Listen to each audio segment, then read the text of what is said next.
안녕하십니까. 기능의학으로 환자를 치료하는 의사 닥터덕입니다. 모히또. 예. 오늘이 터키에서의 마지막 밤입니다. 오늘 마치면은 내일 거의 밤 비행기로. 오케이. 오케이. 그럼 where is the empty terrace? 오케이. 오케이.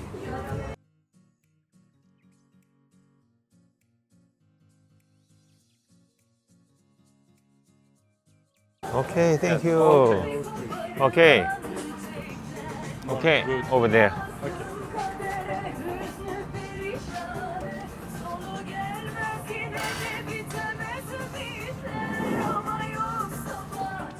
저는 늦게 비행기가 있긴 하지만 이제 터키에서는 더 이상 자지 않고 밤새 이제 한국으로 돌아갈 것 같아요. 길면 길 시간이었는데 되게 빨리 시간이 지났고 좋은 추억으로 남을 것 같습니다. 여러분들도 혹시 기회가 되시면은 터키에 오시면은 참 좋을 것 같은데, 기본적으로 좀 좋은 점도 있고 나쁜 점도 있는데 그걸 제가 오늘 좀 제 경험담을 좀 얘기해 드리고 싶어서, 일단 크리스찬들에게는 이 터키라는 지역이 제가 영상을 올렸듯이 기독교인들에게는 소아시아 7교회가 있는 지역입니다. 그러다 보니까 성지 순례 개념으로 많이들 오셔서 보게 되는데, 그런 의미에서는 볼 게 되게 많아요.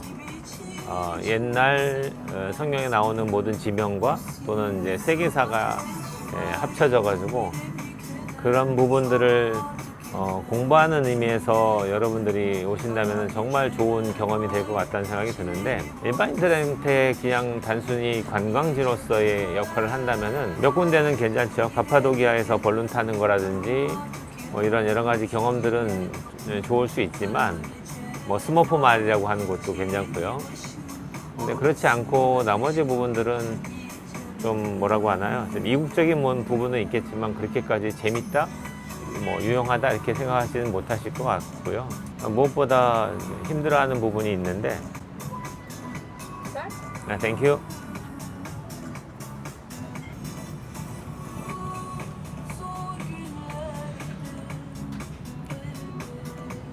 무엇보다 힘들어 하시는 부분이, 여기는 담배를 피는 문화가 중고등학교부터 시작해서 자유롭게 피는가 봐요. 그리고 금연을 딱 제한해 주는 구역이 없어요. 그래서 거의 모든 카페나 이런 데 가면은 야외 테라스가 있는 곳이면 거의 다 담배, 여기도 지금 담배째 털 수 있는 곳이 있죠. 이게 다 자연스럽게 담배를 피게 돼 있고, 그리고 길거리에서도 그냥 누구든지 남자 여자 불문하고 담배를 피고 돌아다니기 때문에, 저희들이 막 어디를 지나가다 보면은 그건 너무나 그 담배째가 많이 나오다 보니까 거기서 오는 힘든 부분이 되게 많더라고요. 그게 제일 힘들었던 것 같고요. 목이 지금 칼칼할 정도로 아픈데, 그 다음에는 음식이 대표적인 게 대부분 이 터키 음식의 기본은 케밥인데, 여기에 들어가는 향신료라든지 이런 것들이 좋아하는 사람은 좋아하겠지만 제가 한국 사람으로서는 그렇게 유쾌한 입맛은 아니에요. 그래서 한두 번 정도는 먹겠는데, 한 열흘 가까이 여행하면서 계속 똑같은 걸 음식을 먹기에는 생각보다는 좀 고역입니다. 한 3, 4일까지는 그냥 무난하게 넘어가는데, 그 다음부터 계속 그런 비슷한 음식을 먹기에는 되게 힘들어요. 그렇다고 해서 우리나라처럼 이렇게 음식이 다양해서 여러 군데 갈 수 있는 것도 아니에요. 가서 선택하다 보면 거의 다, 우리는 모든 음식점이 국제적인 음식점이 되게 많죠. 터키 음식점, 일본 음식점, 중국 음식점, 한식도 되게 종류가 많고, 그러다 보니까 우리는 되게 쉽게 여러 가지 음식을 먹을 수 있는데, 여기는 생각보다 옵션이 적어요. 드실 수 있는 게. 제가 제일 유익하게 먹었던 것 중에 하나는, 아무튼 제가 제일 맛있게 먹었던 거는 카이막입니다. 카이막에다가 꿀하고 빵, 깨 뿌려져 있는 빵하고 딱 먹는 게 제가 먹었던 음식 중에 제일 맛있었던 것 같아요. 그 외에 나머지는 오래 여행하시다 보면은 음식이 좀 안 맞을 수 있겠다라는 생각이 좀 들고요. 여행사 통해서 오시는 경우가 대부분이다 보니까 그렇게 오시면은 이제 여행사에서 알아서 조율해서 아마 음식을 주지 싶어요. 음악이 너무 시끄러워서 일로 옮겼습니다. 여기는 그래도 좀 조용하네요. 제가 머물렀던 이즈미르에서 카이세르 공항에 있는 그 가파도키아 지역하고, 이렇게 지금 지역적으로는 음식이 현지인들에 더 맞는 음식 위주로 돼 있더라고요. 근데 여기 이스탄불 안에서는 그래도 외국인들이 많고, 관광객들이 많다 보니까 생각보다도 그래도 외국인들에 맞는 입맛으로 음식을 많이 해주는 것 같아요. 그래서 이스탄불 내에서 맛집을 찾아서 드시는 거는 여행하는데 뭐 어렵지 않으실 것 같다는 생각이 들고요. 또 차이라면 물가 차이도 상당히 많이 납니다. 지역에서 이즈미르라든지 카파도키아에 있는 그쪽이라든지 이런 데서의 물가는 현지인들 물가하고 비슷해서 되게 저렴한 편인데, 여기 이스탄불 내에서의 물가는 생각보다 비싸요. 그냥 한국하고 거의 비슷하다고 보시면 됩니다. 뭐 한국인들이 와서 먹을 때야 뭐 체감은 그렇게 안 되시겠지만, 여기 사시는 분들께 물어보면은 체감이 엄청 많이 나다 보니까 너무 비싸니까 쉽게 손이 안 가시는가 봐요. 많은 걸 보고 또 많은 걸 느끼고 돌아가는 것 같습니다. 여기 와 있는 동안에 포항에 그 태풍이 지나가면서 저희 병원도 피해가 좀 있었어요. 병원 내부에 빗물이 떨어져서 방마다 다 고여가지고 저희들은 여행 와 있는데 그걸 해결할 수가 없으니까 지인들 불러서 이제 그거 해결한다고. 그래도 뭐 집이 뭐 쓰러지고 뭐 이런, 또는 뭐 차가 잠기고 이런 큰 피해를 입으신 분들에 비하면 아무것도 아니지만, 길다면 길고 짧다면 짧은 여행이었지만 벌써 집이 그리워지는 그 순간에 이제 돌아가는 것 같습니다. 또 가서 열심히 또 진료해야 되겠죠. 지금부터 말씀드릴 내용은 크리스찬이 아니시라면은 이제 뭐 중단하셔도 되고요. 제가 느꼈던 것 중에서 꼭 드리고 싶은 말이 있어서 그걸 한번 정리할까 합니다. 전에도 그 영화를 봤었는데, 세븐 파운드라는 영화가 있는데 윌 스미스 주연이거든요. 이 영화를 제가 한참 전에, 이게 나온 게 지금 2008년도 제작이니까 벌써 14년이 됐죠. 그러고 나서 제가 요번에 이제 터키 오면서 이거를 또 그 기내에서 한번 더 봤는데 많은 생각을 하게 했어요. 그 내용을 간단하게 설명드리면은 이 주인공이 교통사고를 당합니다. 그래서 사랑하는 가족들을 다 떠나보내고 혼자만 남게 되는데, 그러다 보니까 자기가 잘못해서 가족을 먼저 떠나보냈다는 죄책감 때문에 자기도 살고자 하는 의욕이 이제 점점 없어지다 보니까, 그냥 죽는 거는 좀 그렇잖아요. 그러니까 생명이 필요한, 도움이 필요한 자들에게 자기가 도움을 주고, 자기는 이제 그들을 위해서 희생하고 그들을 위해서 죽겠다라는 마음으로 누구에게 그러면 생명을 줄 수 있느냐, 이런 생각에서, 예를 들어서 간이 없는 사람한테 간을 반을 띄워주고, 폐가 없는 사람한테 폐를 하나를 띄워주고, 그 다음에 시력이 없어서 이제 앞을 못 보는 사람한테 각막 이식을 해줄 수 있게 자기 각막을 하나 띄워주고, 근데 마지막에 이제는 심장이잖아요. 그 심장병 때문에 이걸 이식하지 않으면 죽을 수밖에 없는 그런 상황에 여인이 한 명 있었는데, 그 여인에게 자기 심장을 주고, 자기는 심장이 없으니까 죽을 수밖에 없잖아요. 그러니까 자기 생명을 바쳐서 누군가를 살리고자 한다는 의미가 이 내용에 들어가 있어요.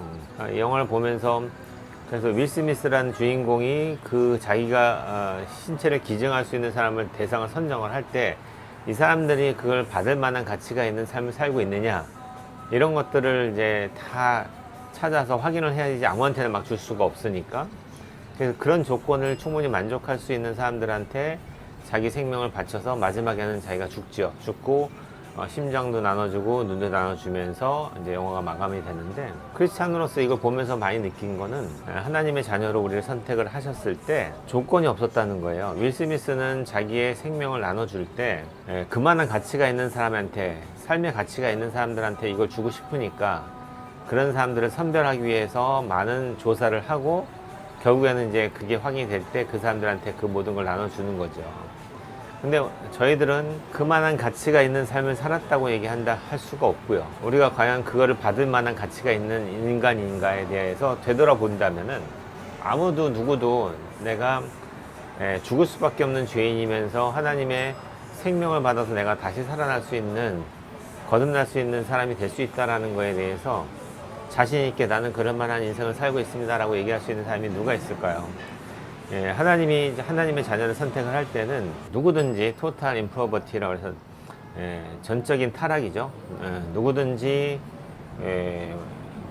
타락한 인간의 본성을 갖고 있는 죄인으로 태어날 수밖에 없다라는 거고, 그 다음에 unconditional election이라는 게 무조건적인 선택이거든요. 내가 왜 선택을 받았는지 이유는 잘 모르지만, 또는 그만한 가치가 있는 삶을 사는 사람인지를 모르지만, 그냥 하나님의 선택을 받아서 은혜를 받은 거죠. 그래서 제가 구원받은 하나님의 거듭난 자녀가 되는 건데, 너무나 쉽잖아요. 하다못해 내가 어떤 노력을 열심히 해서 그걸 받을 만한 사람이 돼서 받았다고 하더라도 그 생명을 받은 거에 대한 감격은 그 영화를 보는 내내 따라오거든요. 그 여인이 내가 죽을 수밖에 없지만 누군가의 심장을 내가 받아서 살 수만 있다면은 얼마나 행복할까 라면서 그 윌 스미스하고의 같이 대화를 나누는 장면이 나옵니다. 그 윌 스미스가 자기한테 심장을 줄 거라는 생각을 전혀 못한 상태에서 나누는 대화죠. 그러면서 나중에는 이제 페이지가 울리면서 누가 심장을 줄 수 있는 공연자가 생겼다라고 할 때 그 사람 마음에 얼마나 그 만감이 교차했을까.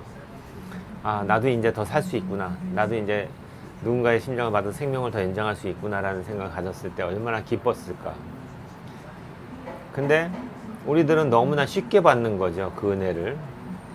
그러다 보니까 그 가치를 감히 아무도 그렇게까지 생각을 못 하는 것 같아요. 저조차도. 그냥 나는 신자니까, 난 하나님을 믿으니까 나는 이제 구원 받았겠지 라고 너무 쉽게 생각하는데, 정말로 내가 그 하나님의 피를 흘림으로 인해서 내가 구원받을 수 있는 가치가 있는 인생인가? 그런 인생을 살고 있는가라고 되물어 본다면은 쉽게 대답을 못 할 것 같아요. 그 눈물을 흘리면서 사랑하는 사람을 떠나보내면서 내가 그 심장으로 살아야 된다라고 생각할 때 그 사람의 인생이 그냥 사라질까요? 전혀 앞을 못 보던 사람이 각막을 이식받고 세상을 보게 되면서 그 사람의 삶의 인생이 안 보고 세상을 살 때하고 똑같을까요? 저는 똑같을 거라고 생각을 전혀 할 수가 없을 것 같아요. 영화에서도 보면은 그 받은 그 눈을 갖고서 선한 일을 하고 정말 사회에 선한 영향을 끼치는 삶으로서의 더 거듭나는 삶을 살려는 노력을 하는 모습이 보이고, 또 심장을 받은 그 사람은 죽을 때까지 내 뛰고 있는 심장을 느껴가면서 나를 사랑했던 그 사람을 한 시간도 잊지 않고 살 것 같다는 생각이 들거든요. 과연 그럼 우리는 얼마만큼 매일매일 살면서 순간순간을 그 하나님의 은혜와 예수 그리스도께서 나를 위해서 죽으셨다라는 그 은혜의 감격을 누리면서 살까요? 다시 한번 되돌아보게 하는 시간이었고, 여러분들도 시간이 되신다면은 그 영화를 적극 추천하는데, 제가 몇 개 영화를 추천하는데 희한하게 주인공이 다 비슷하네요. 그죠? 지난번에도 제가 추천했던 영화가 윌 스미스 영화였는데, 아무튼 시간 되시면 한번 꼭 다운받아서 꼭 보시면서 여러분들도 개인적으로 한번 많은 생각을 하셨으면 좋을 것 같습니다. 좋습니다. 이스탄불의 마지막 밤.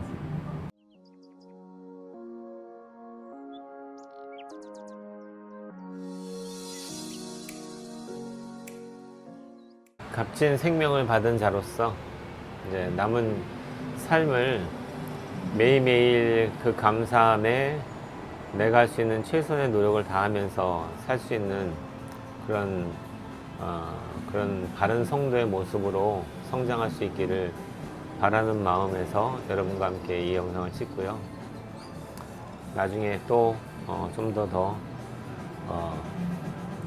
한국에 돌아가서 좀 더 여독을 풀고 또 후반기 또 열심히 여러분과 함께 또 공부하는 시간을 갖도록 노력하게 보겠습니다. 그럼 오늘 여기까지 이야기하겠습니다.